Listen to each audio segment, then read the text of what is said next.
إنما يخشى الله من عباده العلماء. السلام عليكم ورحمة الله وبركاته. إن الحمد لله نحمده ونستعينه ونستغفره ونعوذ بالله من شرور أنفسنا ومن سيئات أعمالنا من يهده الله فلا مضل له ومن يضلل فلا هادي له وأشهد أن لا إله إلا الله وحده لا شريك له وأشهد أن محمدا عبده ورسوله صلى الله عليه وسلم. يا أيها الذين آمنوا اتقوا الله حق تقاته ولا تموتن إلا وأنتم مسلمون. يا أيها الناس اتقوا ربكم الذي خلقكم من نفس واحدة وخلق منها زوجها وبث منهما رجالا كثيرا ونساء واتقوا الله الذي تساءلون به والأرحام إن الله كان عليكم رقيبا. يا أيها الذين آمنوا اتقوا الله وقولوا قولا سديدا يصلح لكم أعمالكم ويغفر لكم ذنوبكم ومن يطع الله ورسوله فقد فاز فوزا عظيما. أما بعد. Allah subhanahu wa ta'ala a légiféré pour ses serviteurs le jeûne du mois de Ramadan, et ceci dans un but bien précis. Le fait d'atteindre la piété, de purifier l'âme, de bonifier les comportements. Et le but du jeûne n'est pas de causer du tort aux serviteurs. Allah Azza wa Jal n'a pas légiféré le jeûne afin de causer du tort à son serviteur. Et plus le jeûne sera en conformité avec la législation d'Allah subhanahu wa ta'ala, avec les comportements islamiques,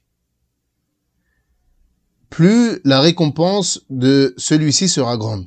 Plus la personne sera en conformité avec la législation d'Allah subhanahu wa ta'ala dans son jeûne, et plus elle sera en conformité avec les comportements islamiques, et plus la récompense de son jeûne sera grande. Mais malheureusement, beaucoup de jeûneurs ne concrétisent pas les jugements religieux ni les comportements relatifs au jeûne, et par conséquent leur récompense se voit diminuer auprès d'Allah subhanahu wa ta'ala. Et on va donc mentionner par la permission d'Allah subhanahu wa ta'ala quelques erreurs dans lesquelles tombent les jeûneurs, afin de corriger cela et de maximiser notre récompense auprès du Seigneur des mondes, tabaraka wa ta'ala. La première erreur dans laquelle tombent beaucoup de personnes, c'est le fait d'accueillir ce mois comme le reste des mois. Et certaines personnes, elles n'ont pas conscience de l'immensité de ce mois. Et de ce fait, elles ne s'y préparent pas comme il se doit. Plutôt, certains préparent tout ce qui est en lien avec cette dunya qui va avoir lieu durant ce mois-là, mais ne préparent rien en ce qui concerne leur religion. Tu vois certaines personnes faire les courses du mois. Et elle fait une liste, tout ce que je vais avoir besoin comme course pour le mois. Elle fait un planning des repas. Tel jour, telle semaine, la première semaine on va manger ci, la deuxième on va manger ça, etc. Mais tu ne les vois pas préparer leurs âmes à entrer dans ce mois béni. Tu ne les vois pas purifier leurs âmes afin d'entrer dans ce mois. Ils ne se repentent pas avant d'entrer dans ce mois. Ils ne préparent pas de programme religieux en ce qui concerne la lecture du Coran ou bien en ce qui concerne l'apprentissage religieux. Et ceci est une immense erreur. Le mois du Ramadan est le mois où le Coran a été descendu sur le prophète sallallahu alayhi wa sallam afin qu'il soit un guide pour les gens. Comme Allah Azza wa Jal a dit, شهر رمضان الذي أنزل فيه القرآن هدى للناس وبينات من الهدى والفرقان.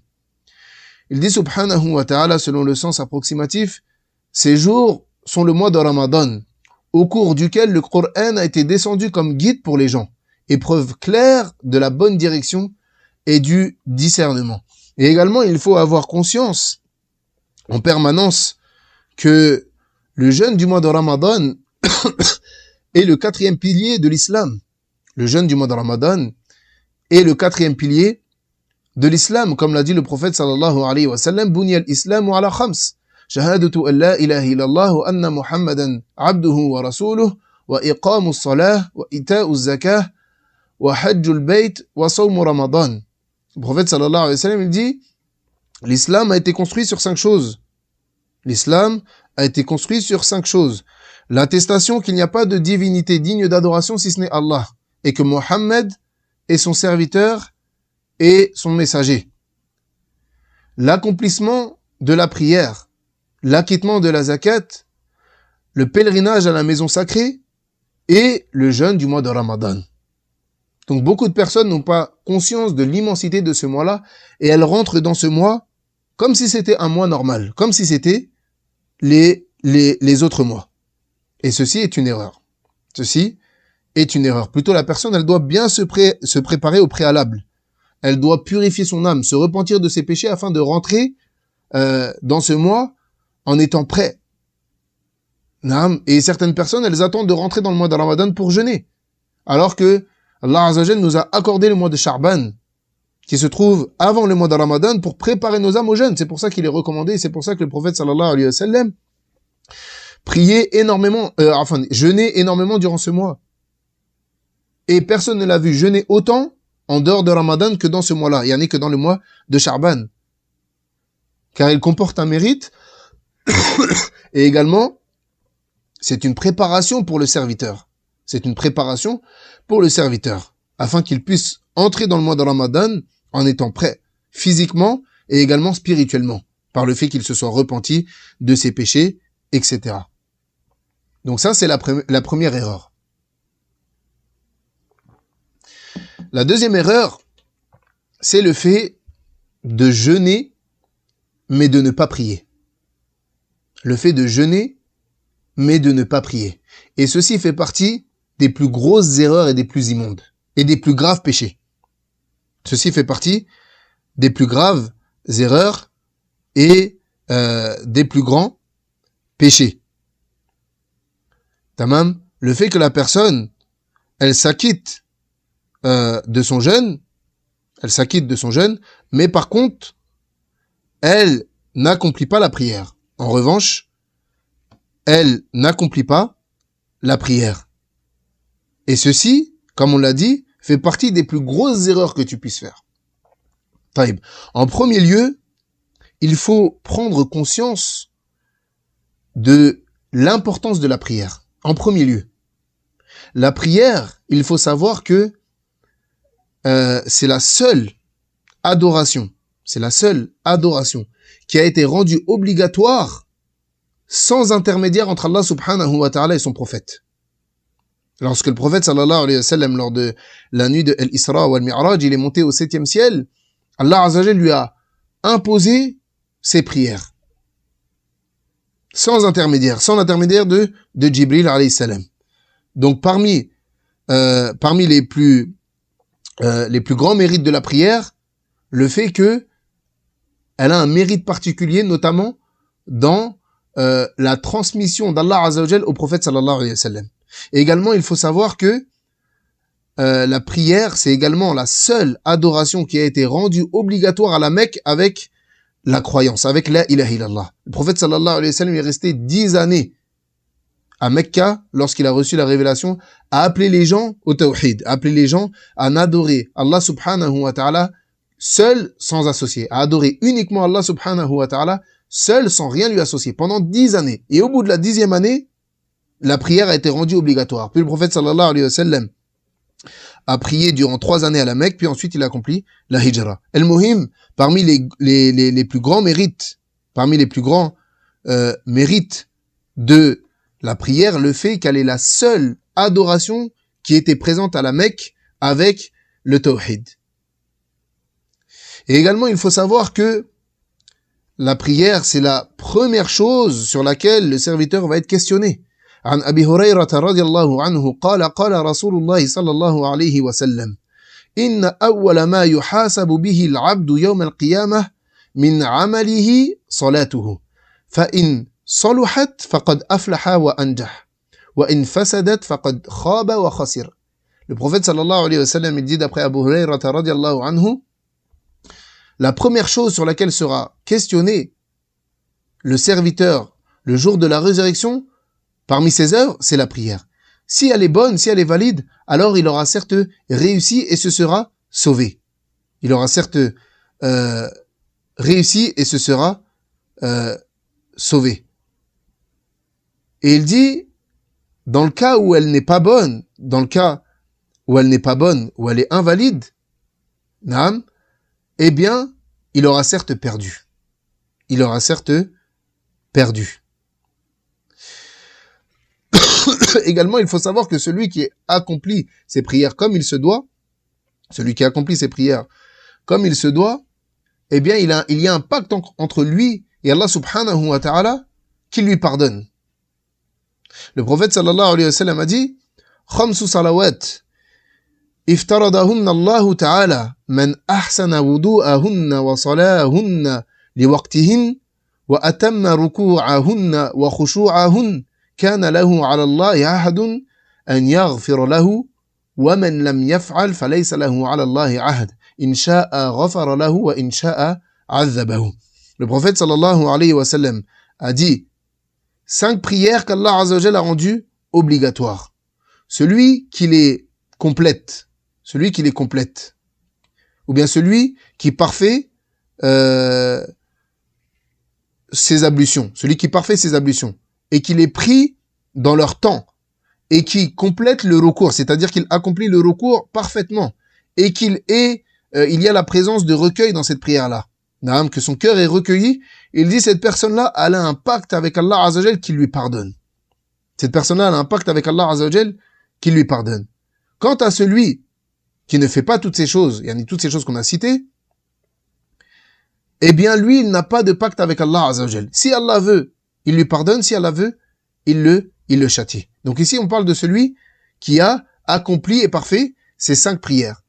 Avec l'accomplissement de ses ablutions comme il se doit, etc. Taïb. Et on est obligé de citer une chose très importante en lien avec celle-ci, puisqu'on a dit que certaines personnes jeûnent, mais ne prient pas. Taïb.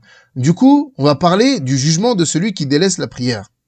Quel est le jugement en islam d'une personne qui délaisse la prière, qui ne prie pas? Taïb. Les savants, ils sont unanimes concernant la personne qui délaisse la prière en reniant son caractère obligatoire. Yani celui qui dit, moi je prie pas puisque la prière, elle n'est pas obligatoire en islam. Les savants, ils sont unanimes sur cette personne-là que c'est un kafir, que c'est un mécréant, il est sorti de l'islam. Celui qui renie le caractère obligatoire de la prière, les savants, ils sont unanimes que c'est un kafir, qu'il est sorti de l'islam. Taïb. En revanche, les savants, ils ont divergé sur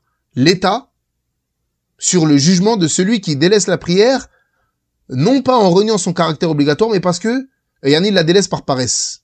Il délaisse la prière par quoi? Par paresse. Naam. Certains savants ont dit qu'il était mécréant, qu'il sortait également de l'islam, et ils se sont appuyés sur de nombreuses preuves textuelles. Et wallah alam, c'est l'avis le plus prépondérant. L'avis le plus prépondérant, c'est le fait que celui qui délaisse la prière par paresse, il sort de l'islam.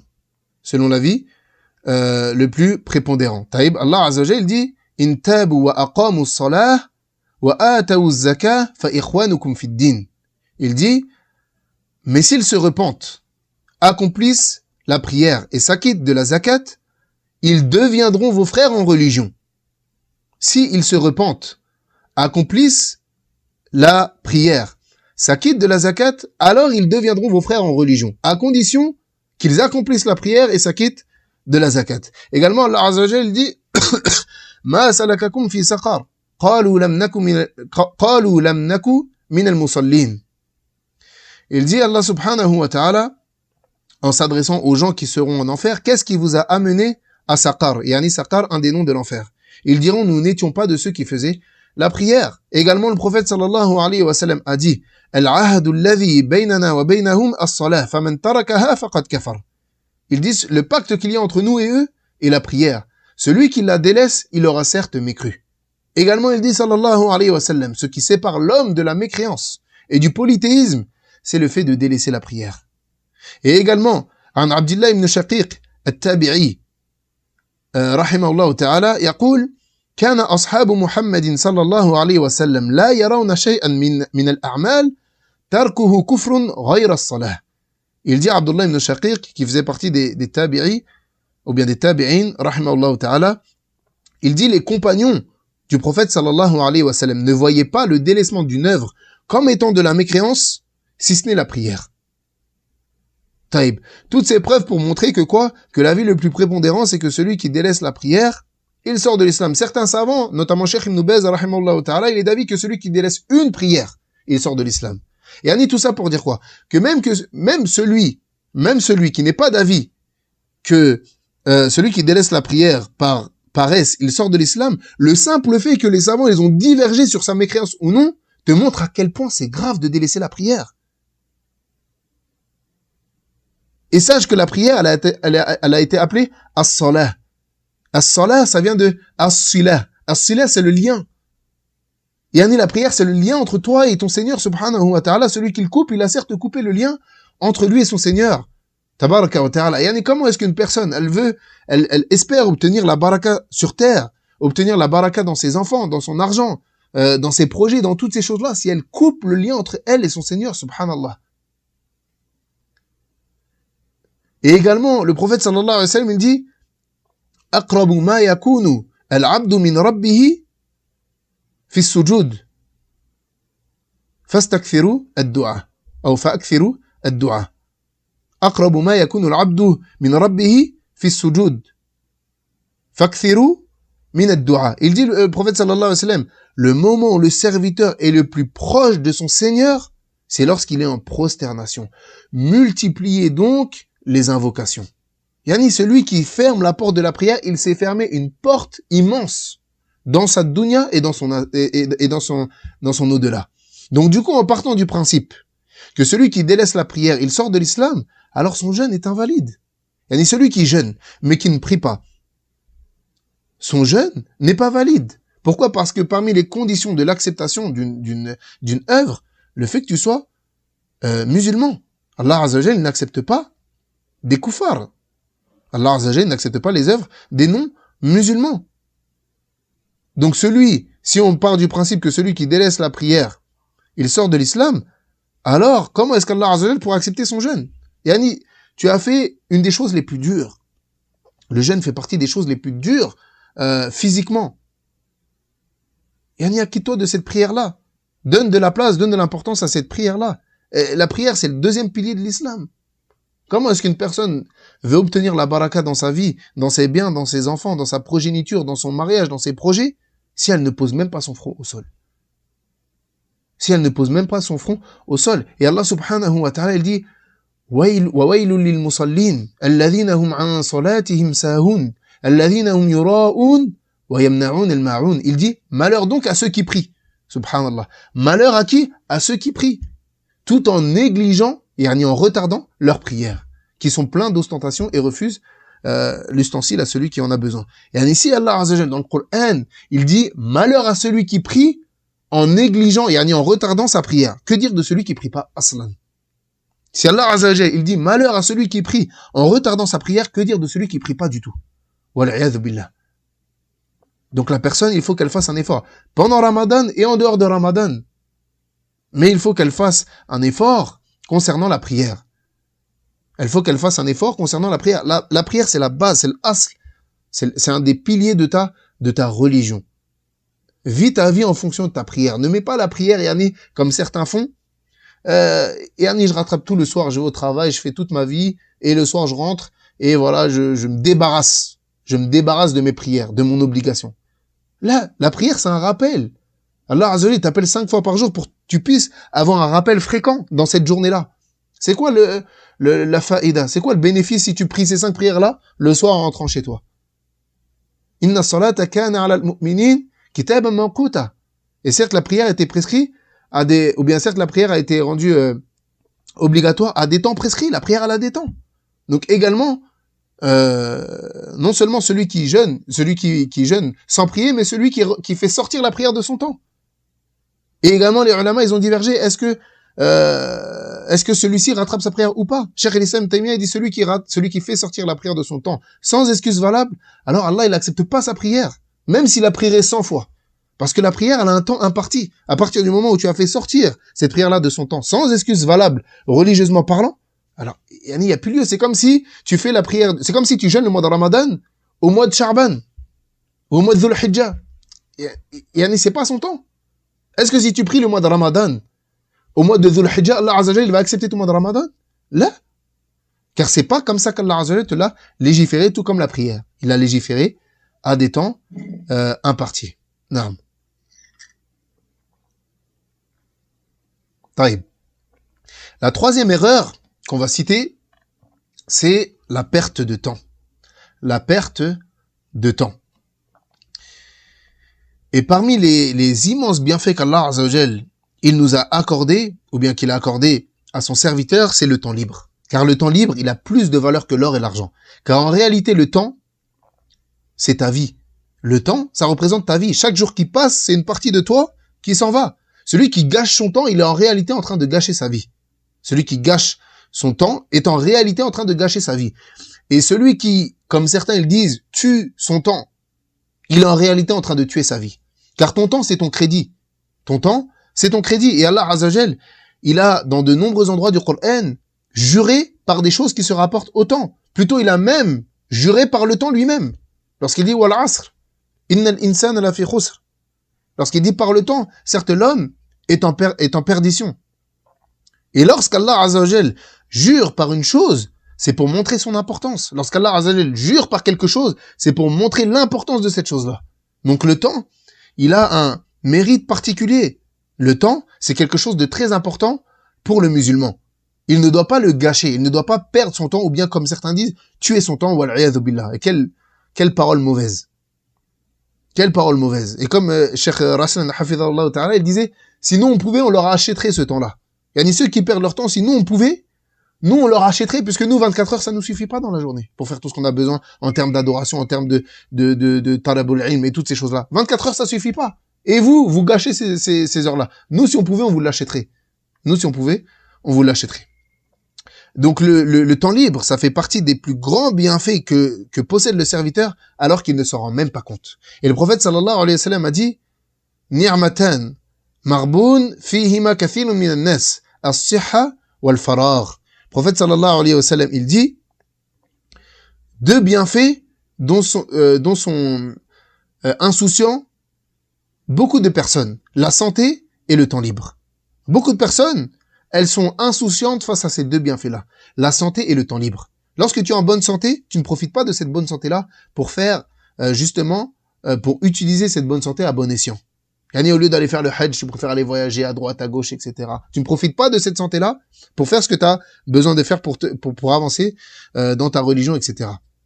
Donc que ce soit pour les actes d'adoration, etc. Et également, il dit le temps libre. Le temps libre. Beaucoup de personnes ne se rendent pas compte de l'importance et du bienfait du temps libre. Ils ne se rendent pas compte de cette chose-là. Et Ibn al-Qayyim, rahimahullah ta'ala, il dit, ida'atul waqt ashaddu min al-maut. لأن إضاعة الوقت يقطعك عن الله والدار الآخرة والموت يقطعك عن الدنيا وأهلها. Il dit Ibn al-Qayyim, rahimahullah ta'ala, la perte de temps est pire que la mort. La perte de temps est pire que la mort.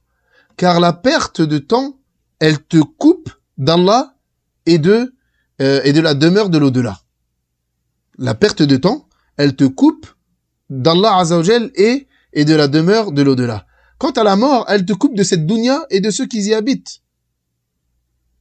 Et lorsque tu perds ton temps, tu es en train de couper le lien entre entre toi et Allah Azza wa Jal et le lien entre toi et l'au-delà. Mais lorsque tu meurs, en réalité, tu quittes simplement cette dunya qui n'a pas de valeur. Tu quittes cette dunya qui n'a pas de valeur. Et malheureusement, beaucoup de personnes, lors du mois de Ramadan, ils ont pour objectif de faire en sorte que leur journée, pendant le jeûne, passe le plus vite possible. Leur objectif est un seul. Il faut que ma journée passe le plus vite possible. Donc, qu'est-ce qu'ils font? Ils passent leur journée entière dans des distractions. Ils passent leur journée entière dans le fait de jouer à la console, de regarder la télé, de regarder des films, ou bien de regarder des séries, ou bien les réseaux sociaux, ou bien discuter à n'en plus finir, ou bien certains même, ils dorment toute la journée. Du Fajr au Maghrib, ils dorment. Et ceci ne convient pas. Ceci ne convient pas. Plutôt préserve ton temps au maximum et profite de cette occasion immense qu'est le mois de Ramadan pour dépenser chaque seconde dans ton temps, nuit et jour, dans ce qui te sera profitable dans l'au-delà. Car sache que tu seras interrogé sur ton temps, dans quoi tu l'as dépensé. Tu seras interrogé sur ton temps, dans quoi est-ce que tu l'as dépensé. Donc ne gaspille pas ton temps. Et il se peut que ce soit le dernier Ramadan de ta vie, tu ne sais pas. Il se peut que ce soit le dernier Ramadan de ta vie, que tu n'aies pas une deuxième occasion, une deuxième chance. Et combien de personnes, l'année dernière, ont jeûné avec nous et aujourd'hui ne sont plus présentes autour de nous? Combien de personnes on connaît qui, walillah ilhamd, étaient avec nous l'année dernière, qui disaient, moi je ferai ci, l'année prochaine je ferai ça, au mois de Ramadan prochain, et aujourd'hui ils sont sous terre. Et tu penses que si aujourd'hui il avait la capacité ou bien l'opportunité de revenir, de jeûner le mois de Ramadan, tu penses qu'il ne le ferait pas? Et toi aujourd'hui tu es dans cette capacité, tu es dans cette possibilité-là. Alors ne gâche pas ton temps. Ne gâche pas ton temps dans des choses qui sont futiles, qui ne servent à rien, qui ne te sont pas utiles pour l'au-delà. Et Allah Azza wa Jalla, il dit وَمَنْ أَعْرَضَ عَنْ ذِكْرِي فَإِنَّ لَهُ مَعِيشَةً دَنْكَ وَنَحْشُرُهُ يَوْمَ الْقِيَامَةِ أَعْمَى قَالَ رَبِّ لِمَا حَشَرْتَنِي أَعْمَى وَقَدْ كُنْتُ بَصِيرًا قَالَ كَذَلِكَ أَتَتْكَ آيَاتُنَا فَنَسِيتَهَا وَكَذَلِكَ الْيَوْمَ تُنْسَى. Allah Azza wa Jalla dit et quiconque se détourne de mon rappel mènera certes une vie pleine de gêne. Et au jour de la résurrection, nous l'amènerons aveugle au rassemblement. Et il dira, ô Seigneur, pourquoi m'as-tu amené aveugle alors qu'auparavant je voyais? Et Allah Azza wa Jalla lui dira, de même que nos signes t'étaient venus et que tu les as oubliés, alors aujourd'hui tu es ainsi oublié. Alors aujourd'hui tu es ainsi oublié. Et Annie, tu as oublié Allah Azza wa Jalla, il va t'oublier. Il va te délaisser. Tu oublies Allah Azza wa Jalla, Allah il va te délaisser. Tu délaisses Allah Azza wa Jalla, Allah il va te délaisser. Mais si toi tu fais un effort vers Allah Azza wa Jalla, si toi tu fais un effort vers Allah Azza wa Jalla, alors Allah Azza wa Jalla, il va venir vers toi comme c'est venu dans le hadith. Celui qui marche vers Allah Azza wa Jalla, Allah il vient vers lui en courant. Celui qui se rapproche d'Allah Azza wa Jalla d'une main, Allah Azza wa Jalla se rapproche de lui d'une coudée. Mais c'est à toi de faire la démarche pour aller vers Allah subhanahu wa ta'ala. D'accord? Donc il ne faut pas que la personne elle perde son temps dans des choses futiles, dans des choses qui ne servent à rien durant ces jours de Ramadan. Et de manière générale dans tous les mois, toute l'année, mais encore plus pendant Ramadan. Et il ne faut pas oublier la raison pour laquelle Allah Azza wa Jalla a légiféré le jeûne. Pourquoi est-ce qu'Allah Azza wa Jalla nous a imposé le jeûne? C'est quoi la sagesse du jeûne? Allah subhanahu wa ta'ala il dit Ya ayyuhalladhina amanu kutiba alaykumus siyam kama kutiba ala alladhina min qablikum la'allakum tattaqun. Ô vous qui avez cru, on vous a certes prescrit le jeûne, comme on l'a prescrit à ceux qui étaient là avant vous. Ainsi atteindrez-vous la piété. Donc le but du jeûne, c'est pas de perdre ton temps, c'est pas de regarder un maximum d'épisodes de ta série, ou de regarder un maximum de films, ou de dormir le maximum d'heures, de battre le record de celui qui dort le plus pendant Ramadan. Là, le but c'est d'atteindre la piété. Et comment est-ce qu'on peut atteindre cette piété-là si on passe son temps dans autre que l'adoration d'Allah tabaraka wa ta'ala? Le Ramadan, c'est une école. Prends le Ramadan comme une école. Un moyen d'éduquer ton âme pour le reste de l'année. Le jeûne est censé t'empêcher de commettre des péchés. Le jeûne est censé t'empêcher de commettre des péchés. Taïb, ce qui nous amène à l'erreur suivante. Le fait de s'abstenir de boire et de manger, mais de ne pas s'abstenir des péchés. Le fait de s'abstenir de boire et de manger, mais de ne pas s'abstenir des péchés. Et malheureusement, ceci est la réalité du jeûne chez beaucoup de personnes qui pensent que le jeûne du mois de Ramadan, c'est un régime, c'est le mois du régime, le mois pour perdre du poids. Ou bien que le seul objectif de ce mois, c'est le fait de s'abstenir de manger et de boire. Alors que la réalité du jeûne est tout autre. Comme on vient de le dire, le but du mois de Ramadan, c'est d'atteindre la piété. Ya ayyuhalladhina amanu kutiba alaykumus siyam kama kutiba ala alladhina min qablikum la'allakum tattaqun. Oh vous qui avez cru, on vous a prescrit le jeûne comme on l'a prescrit à ceux d'avant vous. Ainsi atteindrez-vous la piété. Et en réalité, ce point-là, cette erreur-là, elle est liée au point que nous avons cité précédemment, et en le fait de perdre ton temps. Car tu ne peux pas atteindre la piété en perdant ton temps. Encore pire en commettant des péchés. Encore pire en commettant des péchés. Alors que la base, c'est que le jeûne est une protection contre les péchés. La base, c'est que le jeûne est une protection contre les péchés, comme l'a dit le prophète sallallahu alayhi wa sallam, as-sawm junnah. As-sawm junnah.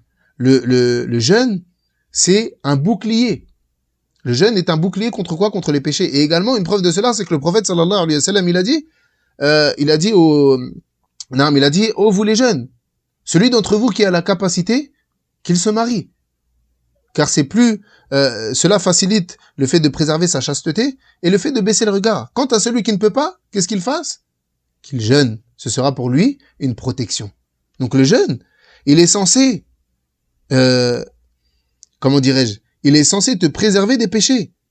Celui qui veut savoir si son jeûne, s'il concrétise correctement son jeûne, il doit voir ces choses-là. Il doit voir que lorsqu'il jeûne, il n'est pas le même que lorsqu'il ne jeûne pas. Lorsqu'il jeûne, ça le préserve des péchés. Et qui plus est pendant Ramadan. Qui plus est pendant Ramadan, le mois où les shayatines sont enchaînées, les portes du paradis sont ouvertes. Et si tu n'arrives pas à te réformer pendant Ramadan, quand est-ce que tu vas te réformer? Si tu n'arrives pas à te réformer, lorsque les musulmans, le pays ou bien tous les gens qui sont autour de toi sont en train de jeûner, sont en train d'adorer Allah subhanahu wa ta'ala, c'est le mois du Coran, c'est le mois où tout le monde ressent une douceur dans son cœur, un mois où même ceux qui sont loin du din, ils viennent à la mosquée, etc. Alhamdulillah. Si tu n'arrives pas à réformer ton âme à ce moment-là, quand est-ce que tu vas la réformer? Plutôt, sers-toi de Ramadan, sers-toi de cette opportunité qui est Ramadan pour te réformer, pour changer. Car le jeûne, il doit te pousser aux bonnes mœurs, au bon comportement. Comme l'a dit le prophète sallallahu alayhi wa sallam, il dit La tusabba wa anta sa'im. Fa in sabbak ahadun faqul inni sa'im. Il dit le prophète sallallahu alayhi wa sallam, ne tombe pas dans ne t'insulte pas avec une autre personne. Ou bien n'aie pas de différent avec une autre personne. Et si une autre personne t'insulte, pendant que tu es en train de jeûner, qu'est-ce que tu fais? Tu lui réponds? Non, tu lui réponds. Mais qu'est-ce que tu lui réponds? Tu lui redonnes son insulte? Le prophète sallallahu alayhi wa sallam nous a recommandé de dire quoi? De lui dire à cette personne-là, inni sa'im, je suis en état de jeûne. Et toi tu te préserves et en même temps tu rappelles à cette personne que c'est le mois de Ramadan, que vous êtes en train de jeûner et qu'il n'a pas à proférer des insultes. Et également le prophète sallallahu alayhi wa sallam il dit à Anas ibn Malik radiyallahu anhu, man lam yada' al-khana wal-kadhib fala hajata lillahi an yada'a ta'amahu wa sharabah. Le prophète sallallahu alayhi wa sallam il dit, celui qui ne délaisse pas les paroles et les actes de zour, les actes de perversité, Allah n'a aucunement besoin qu'il délaisse sa nourriture et sa boisson. Comme on l'a dit, le mois de Ramadan, c'est pas le mois où simplement tu délaisses la nourriture et la boisson. C'est pas ça le but. Le but, c'est que tu délaisses les péchés, que tu te rapproches d'Allah subhanahu wa ta'ala, que tu chemines vers lui, que tu multiplies les actes d'adoration, etc. Donc si tu ne tires de ton Ramadan que le fait, ou bien si pour toi Ramadan se résume simplement à ne pas boire et à ne pas manger, alors Allah Azza wa Jalla n'a pas besoin que tu jeûnes. Tu n'as même pas besoin de délaisser ta nourriture et ta boisson en réalité. Car en réalité, le but du jeûne, c'est pas que tu délaisses ta nourriture et ta boisson, mais c'est que tu délaisses les péchés, c'est que tu reviennes vers Allah subhanahu wa ta'ala. وكذلك عن حفصة بنت سيرين قال أبو العالية الصائم في عبادة وإن كان نائما على فراشه ما لم يغتب. Hafsa ibn Sirin, elle dit que Abu Ali a dit, prenez garde aux deux choses qui annulent le jeûne, la médisance et le mensonge. Il dit également que le jeûneur est dans un état, plutôt elle dit que le jeûneur est en état d'adoration, même s'il dort sur son lit, tant qu'il ne rentre pas dans la transgression, dans le péché et toutes ces choses-là. Donc la personne, elle doit premièrement préserver son temps et deuxièmement ne pas uniquement s'abstenir de manger et de boire, mais plutôt s'abstenir de tomber dans les péchés. Car c'est le but du jeûne, c'est ce pourquoi tu jeûnes. Taïb. L'erreur suivante, c'est le fait de ne pas prier le witr avec l'imam. Et ici, je m'adresse surtout aux frères. Ne pas prier le witr avec l'imam. Le prophète sallallahu alayhi wa sallam a dit « Man qama ma'al imam hatta yansarifa kutiba lahu qiyamu layla » Le prophète sallallahu alayhi wa sallam il dit « Celui qui se tient debout avec l'imam, yani pendant Tarawih, jusqu'à ce qu'il parte, alors il lui est inscrit la nuit entière en prière. » La chose que l'on voit beaucoup, c'est certaines personnes, elles prient le Tarawih avec l'imam, et lorsque l'imam il s'apprête à prier le witr, donc c'est-à-dire l'unité impaire, il se lève, il part, il rentre chez lui. Car il dit, moi, yani je veux continuer à prier. Je veux continuer à prier, donc je veux pas prier le witr. Taïb. Donc c'est la raison pour laquelle il se lève et il part. Taïb. Donc comprends cette chose-là. Comprends que celui qui prie avec l'imam jusqu'à ce qu'il termine, il se verra inscrire la nuit entière en prière. Donc, par conséquent, si tu entres en prière avec l'imam, que tu te tiens debout avec lui jusqu'à ce qu'il termine sa prière, alors Allah, il t'inscrit la récompense de la prière de nuit entière, même si en rentrant, tu vas dormir. Et sache que, il y en a certaines personnes qui vont dire, Taïb, est-ce que tu es en train de dire que si on rentre chez nous, ça veut dire qu'on ne doit pas prier? Là, c'est pas ce que ça veut dire. Celui qui veut continuer à prier chez lui, il n'y a pas de mal. Même si tu as déjà prié le witr avec l'imam, il n'y a pas de mal à ce que tu rentres chez toi, que tu continues à prier, juste tu ne prieras pas le witr une deuxième fois. Car le witr, il y a cette unité impaire, elle se prie, qu'une seule fois. Tamam? Donc si tu pries avec l'imam, tu vas à la mosquée, tu pries avec l'imam jusqu'à ce qu'il fasse le witr, tu pries avec lui, et si tu as envie de continuer à prier, la baisse, il n'y a pas de mal, rentre chez toi et prie. Juste, tu ne prieras pas le witr avec l'imam. Mais dans tous les cas, le fait que tu te lèves, que tu pries pas le witr avec l'imam, puis que tu pries une partie de la nuit, chez toi, en règle générale, tu vas pas prier toute la nuit, tu vas prier une partie, eh bien ta récompense sera moindre. Puisque si tu avais prié le witr avec l'imam et que tu étais parti dormir, eh ben Allah Azza wa Jalla t'aurait inscrit la nuit entière en prière. Tamam? Donc l'erreur que certains font, et ici, comme j'ai dit, je m'adresse plus particulièrement aux frères, car c'est ceux qui remplissent le plus les mosquées, c'est le fait de pas prier le witr avec l'imam. Prie le witr avec l'imam. Prie le witr avec l'imam, puis si tu as envie de continuer à prier, alors continue à prier chez toi, il n'y a pas de mal, juste tu ne prieras pas le witr une deuxième fois tout seul. Tu pries pas le witr une deuxième fois. Taïb. Et également, il est permis aux femmes d'assister à la prière du tarawih, à la mosquée. Il est permis aux femmes d'assister, même si c'est pas l'objet de l'erreur ici, yani, l'ilmunasaba, on va le citer. Il est permis aux femmes d'assister à la prière du tarawih, à la mosquée. Car le prophète sallallahu alayhi wa sallam a dit, la tamna'u ima Allah masajid Allah, wa buyutuhunna khayrun lahun. Il dit, n'interdisez pas aux servantes d'Allah de se rendre dans les mosquées d'Allah, mais la prière dans leur maison est meilleure pour elles. Donc, les hommes, ils n'ont pas à interdire aux femmes d'aller dans les mosquées. Yani celui qui est marié ou celui qui a l'autorité sur certaines femmes, il n'interdit pas aux femmes d'aller prier à la mosquée. Il n'interdit pas aux femmes d'aller prier à la mosquée. À condition qu'il n'y ait pas de fitna quant à la mixité. À condition qu'il n'y ait pas de fitna quant à la mixité. Et à condition que les femmes, elles sortent en tenue légiférée. Qu'elles sortent en tenue légiférée. Qu'elles se voilent correctement. Qu'elles ne se parfument pas. Et qu'elles adoptent le comportement des femmes musulmanes. Qu'elles adoptent le comportement des femmes musulmanes. Car certaines fois, ça arrive, beaucoup de gens se plaignent, et c'est des choses qu'on a vues malheureusement, et les femmes, elles sortent non couvertes, ou bien elles se mélangent avec les hommes, ou bien elles haussent la voix dans les rues, parfois même dans la mosquée, subhanallah. Parfois même, du côté des hommes, on entend les femmes, on entend les voix des femmes, subhanallah. Et ça, c'est une erreur. Tamam. Donc la femme, alhamdulillah, c'est une bonne chose qu'elle aille à la mosquée, qu'elle prie aussi en groupe, que sa foi elle augmente, qu'elle soit avec ses sœurs, etc. Mais par contre, elle doit se parer des comportements islamiques. Elle ne doit pas manquer de pudeur comme ça. Elle ne doit pas manquer de pudeur comme ça. Mais également, comme c'est une chose qui arrive énormément de manière générale durant les 5 prières, mais encore plus durant Tarawih, puisqu'il y a beaucoup plus de monde, c'est les téléphones. Yani celui qui rentre à la mosquée qui coupe son téléphone, barakallahu fikoum. Car beaucoup de gens sont distraits à cause des téléphones qui sonnent. Un à droite, un à gauche, un devant, un derrière, un au deuxième rang, au troisième rang. Toutes les 5 minutes, il y a un téléphone qui sonne. Et celui qui rentre à la mosquée, ou bien il laisse son téléphone chez lui, ou bien il coupe le son. Et ici, c'est valable pour les hommes et pour les femmes. Il coupe le son. il coupe le son. Et si son téléphone, il sonne, qadarallahu wa ma shafa'al, il a oublié, ça arrive, si son téléphone il sonne pendant la prière, il le coupe directement.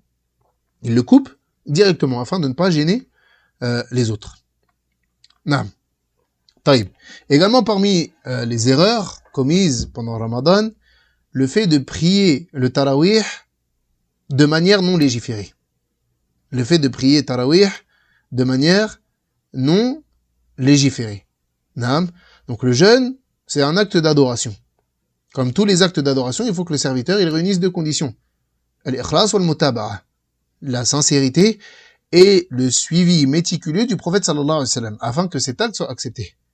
Naam. Et lorsqu'on parle du mois de Ramadan, bien évidemment qu'on parle de prière du tarawih, qui vient directement à notre esprit. Taïb. Celui qui veut que sa prière du tarawih, elle soit acceptée, il doit réunir ces deux conditions qu'on vient de citer. Les deux conditions d'acceptation d'une œuvre. C'est-à-dire, l'ikhlas wal mutaba'a. La sincérité envers Allah subhanahu wa ta'ala et le suivi du prophète sallallahu alayhi wa sallam. Naam. Et il s'est répandu, donc ici je parle surtout aux gens d'Afrique de l'Ouest, et plus particulièrement au Sénégal, il est répandu de prier tarawih d'une manière qui n'est pas venue dans la sunna. Une manière qui n'est pas conforme à la voix du prophète sallallahu alayhi wa sallam. Et cette manière, c'est le fait de déterminer au préalable ce qu'il faut réciter du Coran dans la première raka'a et dans la deuxième, en déterminant la récompense. Mathalan, le fait de dire, lors de la deuxième nuit du mois de Ramadan, il faut lire 6 raka'a, en lisant une fois surat al-Fatiha et 10 fois surat al-Kawthar. Et celui qui fait cela, alors il verra ses péchés pardonnés. Alors il aura la récompense de 1000 hajj. Alors il aura la récompense de 500 umrah.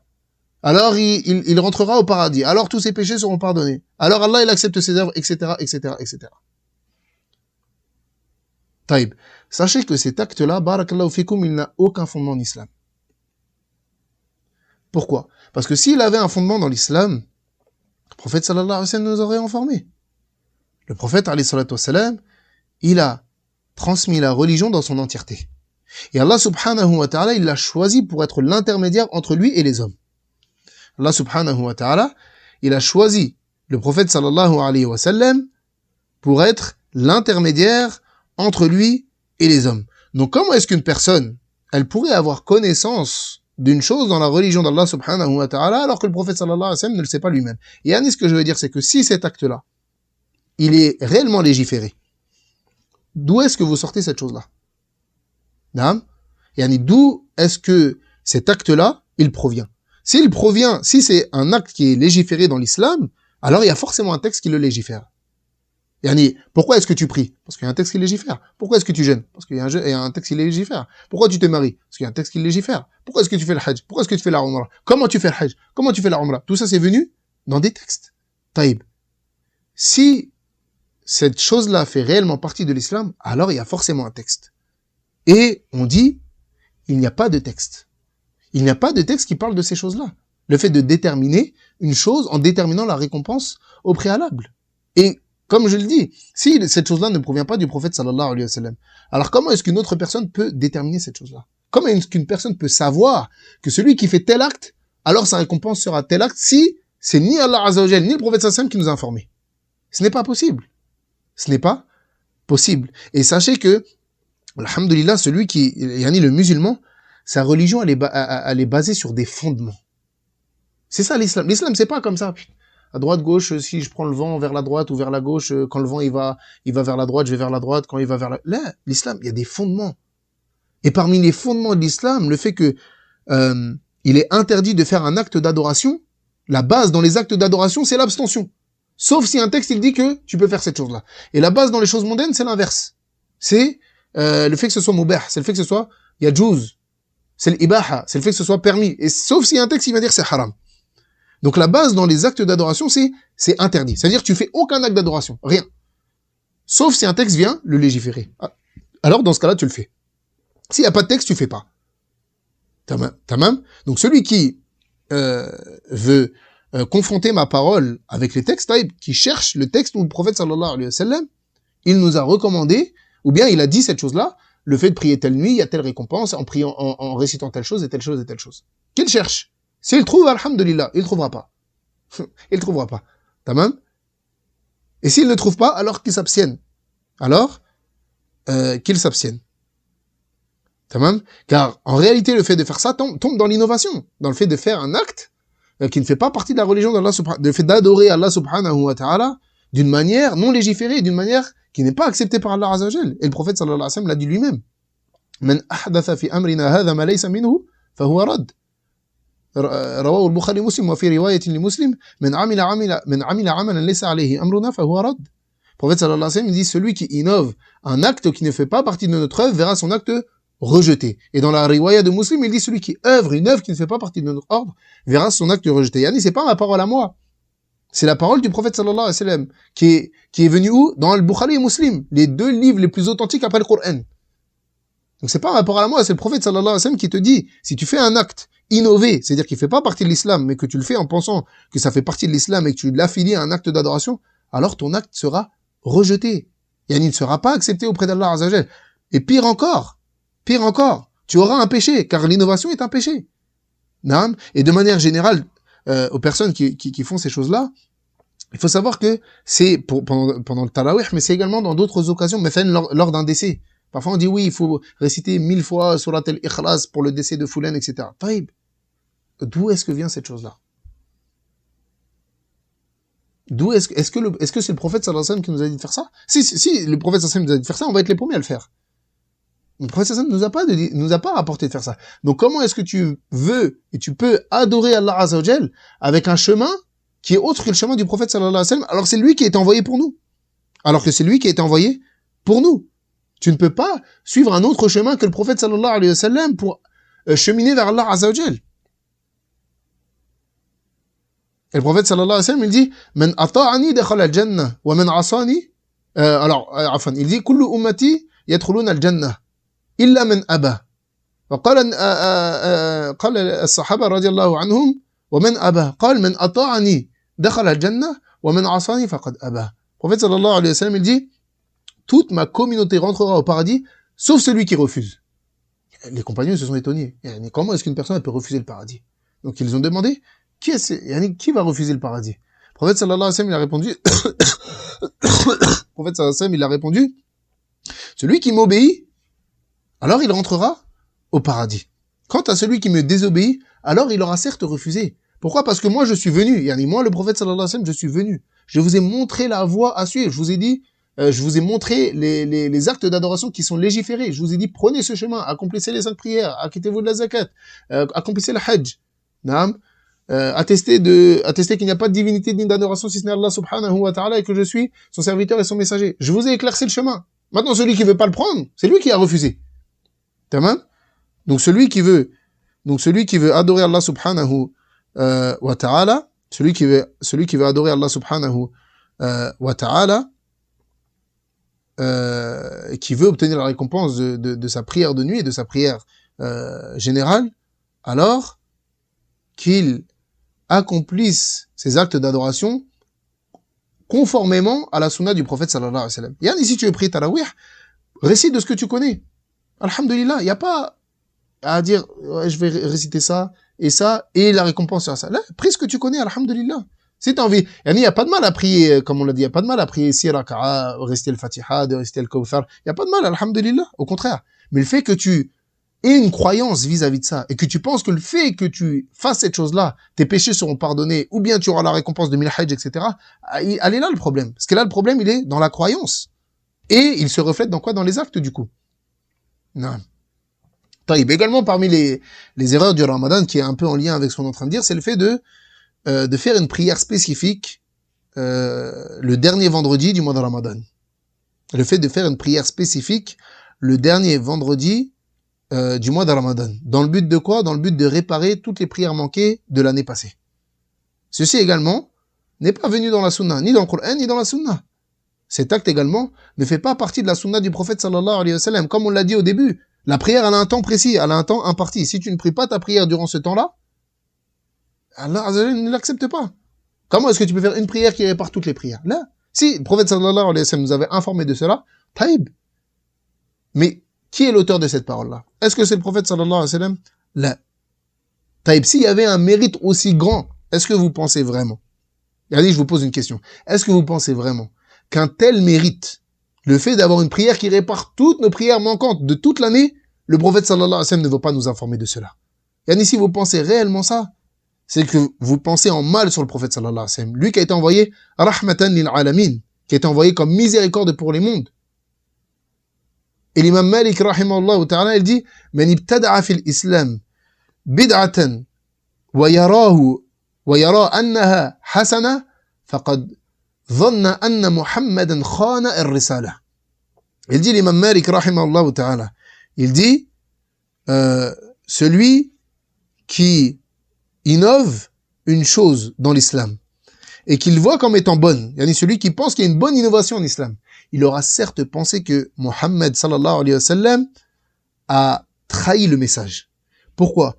Parce que comment vous expliquez que vous venez avec un acte d'adoration alors que le prophète sallallahu alayhi wa sallam ne nous a pas informé de cela? Si vous dites vrai que cet acte-là est réellement un acte qui est agréé par Allah subhanahu wa ta'ala, comment se fait-il que le prophète sallallahu alayhi wa sallam ne nous ait pas informé? Ça veut dire que il y a deux solutions. Soit vous dites qu'il savait, soit vous dites qu'il savait pas. Si vous dites qu'il savait pas, alors comment est-ce que vous pouvez savoir une chose que le prophète sallallahu alayhi wa sallam ne sait pas?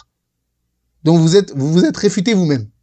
C'est pas possible que une autre personne, peu importe qui elle ait connaissance d'un acte d'adoration agréé par Allah subhanahu wa ta'ala en dehors du prophète sallallahu alayhi wa sallam. Mustahil, c'est impossible. Donc si vous dites non, vous vous êtes réfuté vous-même. Si vous dites oui, vous vous êtes réfuté vous-même. Car comment est-ce qu'une personne, si vous dites oui, vous avez certes proféré une chose affreuse, car vous avez dit que le prophète sallallahu alayhi wa sallam avait connaissance d'une chose, mais qu'il ne nous a pas informé. Donc vous avez dit que le prophète sallallahu alayhi wa sallam a trahi le message. Vous avez pensé et insinué que le prophète alayhi wa sallam a trahi le message qui lui a été confié par Allah subhanahu wa ta'ala. Et certes, Allah azza wa jal certes le prophète sallallahu alayhi wa sallam est exempt de tout cela. Et il a certes concrétisé l'objectif pour lequel il est venu. Il a certes transmis la religion comme Allah azza wa jal lui a demandé. Comme il l'a dit lors du sermon, lors du Hajjatul Wada', lors du dernier du pèlerinage d'adieu, lorsqu'il n'est cessé de dire Allahumma shahad, Allahumma ishhad. Oh Allah soit témoin, oh Allah soit témoin. Que quoi? Que j'ai transmis le message. Tamam? Donc toute chose, et comme je l'ai dit, ça doit être une règle chez tout musulman. Si tu veux faire un acte d'adoration, renseigne-toi, est-ce qu'il y a un texte qui remonte véritablement au prophète sallallahu alayhi wa sallam, ou bien un texte qui vient du Coran qui nous enjoint à faire cet acte-là. S'il y a, alhamdulillah, fais-le le cœur apaisé. S'il n'y a pas, alors abstiens-toi. Taïb. Également une erreur qui est récurrente lors du Ramadan, c'est l'excès de nourriture. L'excès de nourriture, et ceci c'est une problématique qui est bien connue. Le Ramadan et la nourriture. Le Ramadan et la nourriture. À croire que le mois de Ramadan est synonyme de bonne nourriture et d'excès. Et ô combien y a-t-il de gaspillage durant le mois de Ramadan? Et ceci ne convient pas. Également, ceci est une erreur. Et il faut savoir que non seulement le fait que le gaspillage soit réprimandé en islam, il faut également savoir que le fait d'exagérer dans la nourriture et dans la boisson, c'est un obstacle pour l'adoration. L'excès dans la nourriture et dans la boisson, l'excès dans la nourriture et dans la boisson est un obstacle pour l'adoration. Car l'excès de nourriture, elle provoque la fainéantise. Et comment celui qui remplit son ventre jusqu'à déborder, il peut redoubler d'efforts dans l'adoration, dans la lecture du Coran ou bien dans la prière. Et ça c'est quelque chose qui est visible à l'œil nu. Celui qui vient prier à la mosquée, il voit tout de suite celui qui a trop mangé. Il se dandine dans tous les sens. Il ne cesse de bouger. Pourquoi? Parce qu'il n'est pas à l'aise. Il a trop mangé. Donc, ça le gêne pour prier. Donc, il n'est pas concentré puisqu'il est concentré sur son ventre, sur le mal de son ventre, et sur le fait qu'il n'est pas à l'aise, qu'il est gêné, qu'il ne trouve pas une bonne position. Donc, l'excès de nourriture, en dehors du fait que c'est du gaspillage, eh bien, c'est un obstacle pour l'adoration. وقد قيل من أكل كثيرا وشرب كثيرا ونام كثيرا فاته الخير الكثير. Certains sages disaient, celui qui mange en grande quantité, celui qui mange en grande quantité, qui boit en grande quantité, qui dort en grande quantité, alors il ratera beaucoup de bien. Il ratera le bien en grande quantité.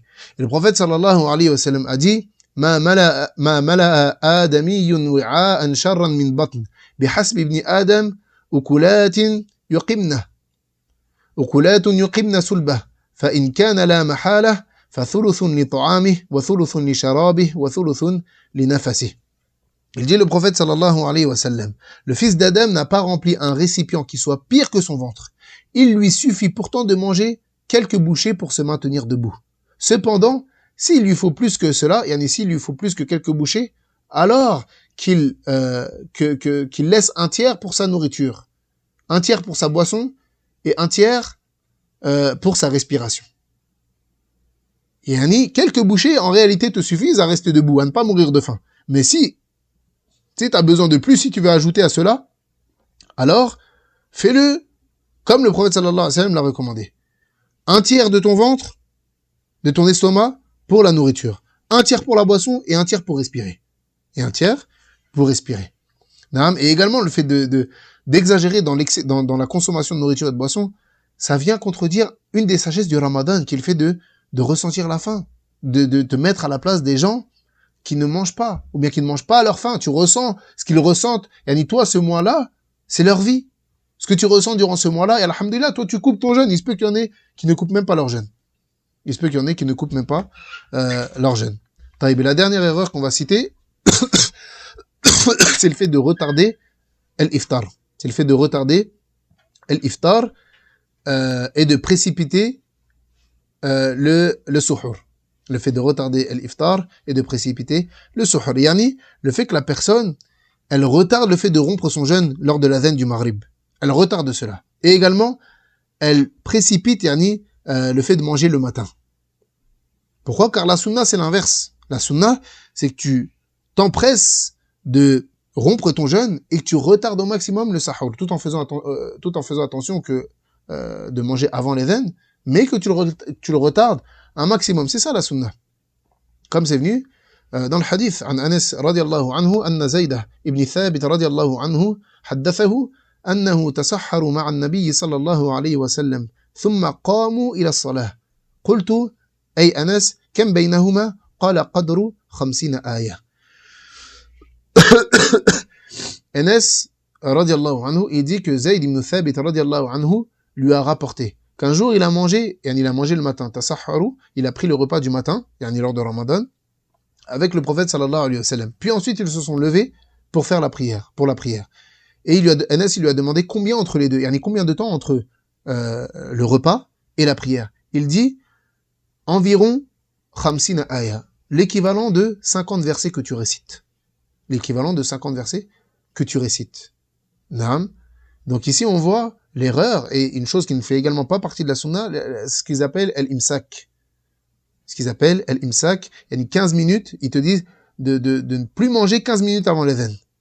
Ça c'est contraire à la sunna. La sunna veut que tu retardes un maximum. Quant au fait de dire non, par précaution, on s'arrête 15 minutes avant, là, ceci ne fait pas partie de la sunna, il n'existait pas au temps du prophète sallallahu alayhi wa sallam. Et également, on a dit le fait de précipiter, ou bien le fait parmi les erreurs, le fait de retarder l'iftar. Le prophète sallallahu alayhi wa sallam, il dit La tazalu ummati bi khayrin ma ajjalu l'iftar. Ma communauté ne cessera d'être dans le bien tant qu'ils se précipiteront à rompre le jeûne. Donc la sunna, c'est dès qu'il y a l'adhan, tu romps ton jeûne. Mais en ce qui concerne le repas du matin, tu le repousses un maximum. Bien évidemment, il y a encore beaucoup d'autres erreurs, mais par manque de temps, on ne peut pas toutes les citer. نكتفي بهذا القدر. سبحانك اللهم وبحمدك أشهد أن لا إله إلا أنت أستغفرك وأتوب إليك والله أعلم وصلى الله على نبينا محمد وعلى آله وصحبه أجمعين. السلام عليكم ورحمة الله وبركاته.